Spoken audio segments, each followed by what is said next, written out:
Comment respecter le temps de la parole de l'enfant? C'est une drôle de question parce qu'en fait, il est évident qu'il faut que l'enfant se confie si il est maltraité ou si il subit un abus sexuel et en plus victime d'inceste en famille, enfin voilà tout ce créneau-là.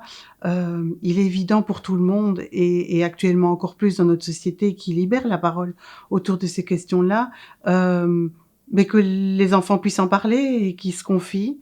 Hem Mais finalement, tout ce brouhaha des adultes et toute cette inquiétude autour de ce que l'enfant peut vivre et toute l'inquiétude et l'agitation que ça crée chez les adultes, loin de sécuriser les enfants, les rendent plus inquiets.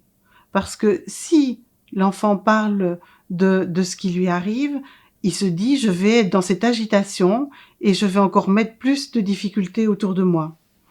Et donc la question est comment on rentre d'abord en relation avec un enfant pour que, petit à petit, de confidence en confidence, eh bien cette question-là puisse être abordée.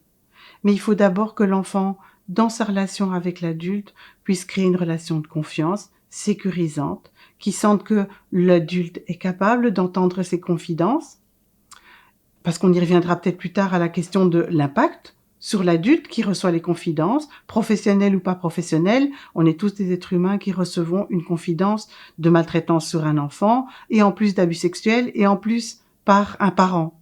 Donc ça vient nous impacter directement. Et donc l'enfant va d'abord parler d'autres choses, confier des petites choses et puis au fur et à mesure, il va choisir cet adulte-là pour se confier et ce n'est jamais anodin. C'est un adulte dont il a pensé qu'il pouvait lui faire confiance et qu'il allait être capable de ne pas être dans l'émotion, comme l'agitation qu'il y a autour dans notre société autour de ces questions-là, mais qui va pouvoir entendre comme un adulte consistant et apporter une réponse d'adulte, qui peut être: «Je ne sais pas quoi faire, on va y réfléchir», qui peut être: «Ah, c'est terrible ce qui t'arrive, tu es très courageux de me le dire, comment on va y arriver?»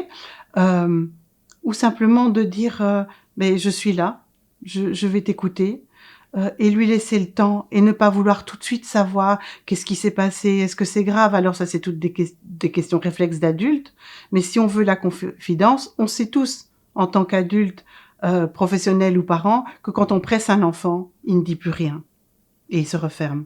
Et donc l'idée est vraiment de l'accompagner dans sa parole, en dehors du brouhaha médiatique et culturel actuel autour de ces questions, pour pouvoir confier son vécu à lui, que nous allons identifier, professionnel ou adulte, comme étant de l'ordre de l'abus sexuel, de la maltraitance, de l'inceste.